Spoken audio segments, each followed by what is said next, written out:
Hi, and welcome back to this CWC Age podcast where leadership, mentorship, and lean thinking meet real world growth.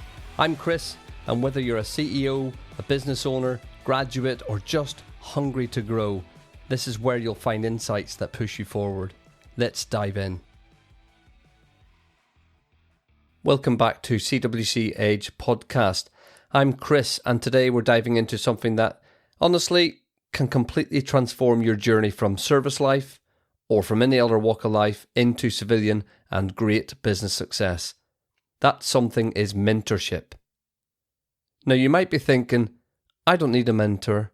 I can figure this out for myself. And hey, to be honest, I get it.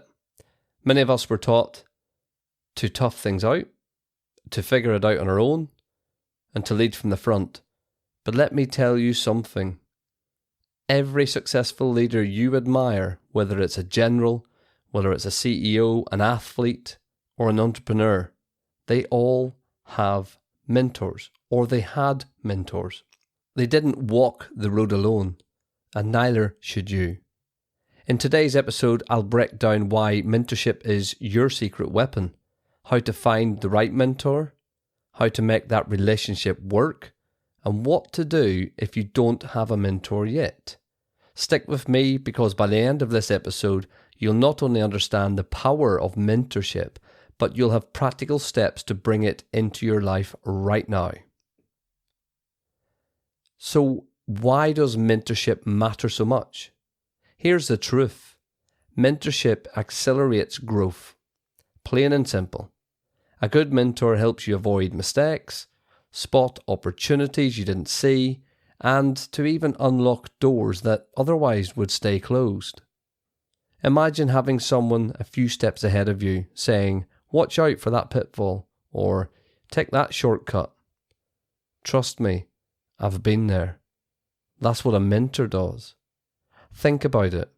In service, whether military or emergency services, you had a structure, a senior rank, a seasoned colleague, someone who'd been around the block a few times and could show you the ropes.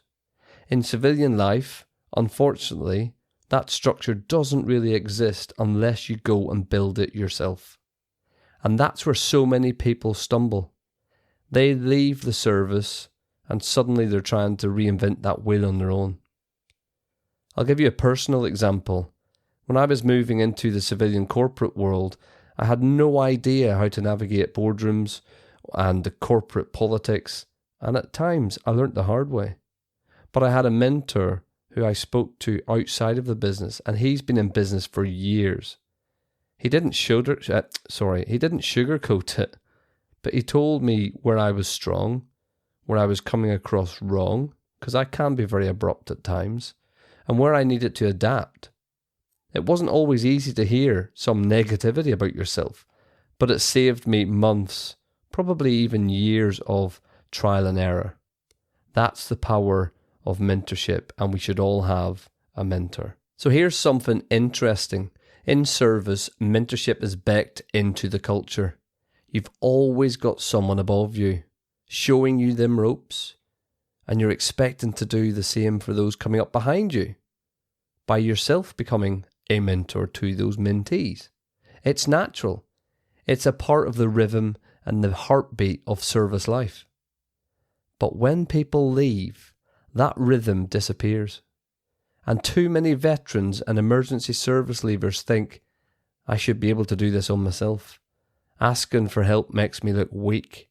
Let me tell you straight, that's wrong. Asking for mentorship isn't weakness. It's one of the smartest, one of the strongest moves that you can make. Because what you're really saying is, I'm serious about growing. I respect those who've gone before me and I'm humble enough to learn. Now that's true strength. Now let's get practical. How do you actually find a mentor? Here's 3 simple steps that will work. Step 1, know your mission. Before you go looking for a mentor, get clear on what you want. Do you want to start a business? Do you want to move into corporate leadership? Do you want to develop a new personality? Your mission determines the kind of mentor that you need.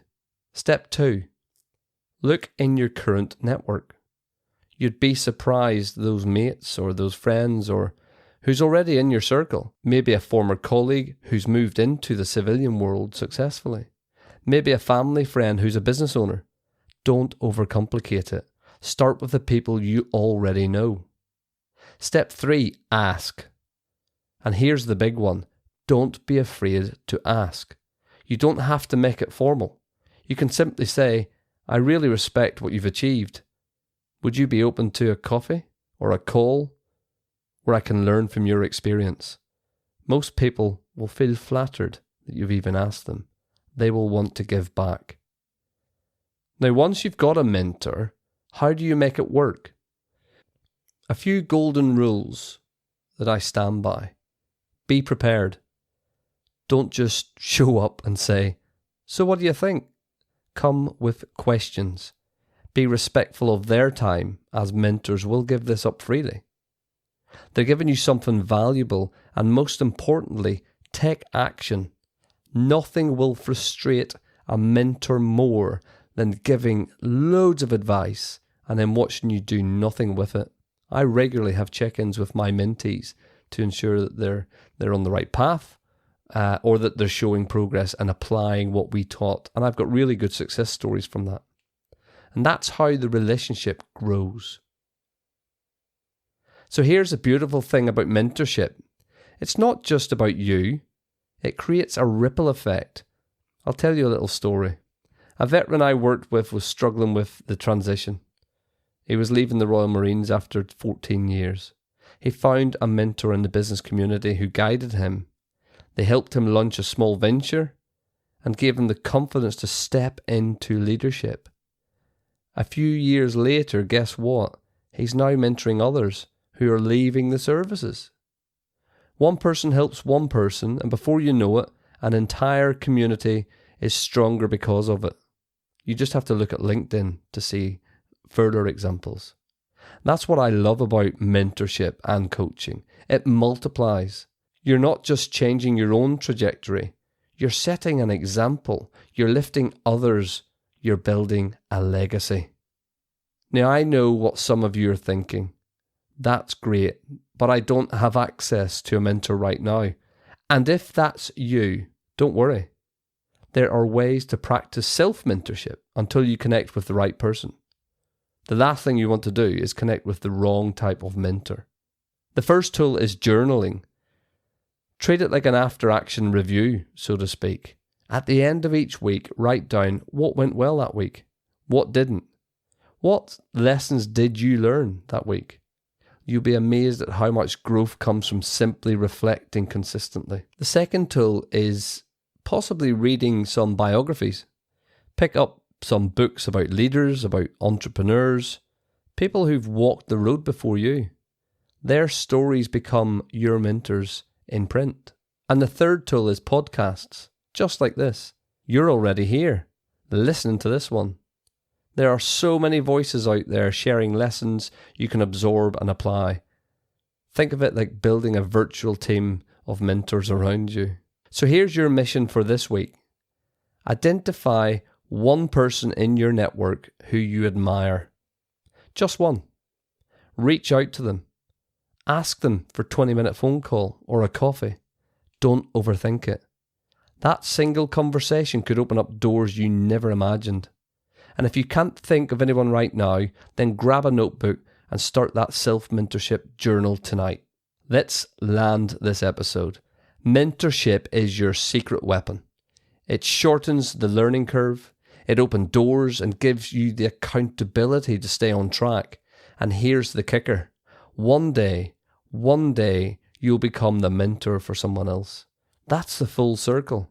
That's the legacy. If you want to kickstart the journey, go to cwcedge.com and have a look at some of our mentorship toolkits. You'll find templates and scripts and guidance that help you approach potential mentors and build powerful mentoring relationships. It's completely free, and it's designed specifically for veterans and emergency service professionals stepping into business and or leadership different roles. Remember, your future isn't built alone. It's built with the people you surround yourself with. Go and find your mentor. And then one day, be a mentor. I'll see you next time on the CWC Edge podcast.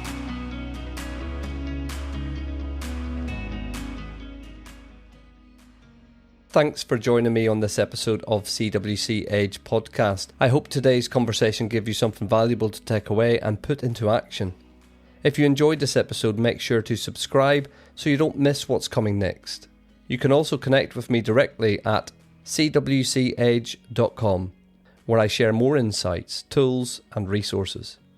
And if you're a podcaster, a leader, a manager, CEO, or professional on a similar journey, I'd love to collaborate. Let's grow together. Until next time, keep pushing forward, keep learning, and remember, growth happens at the edge.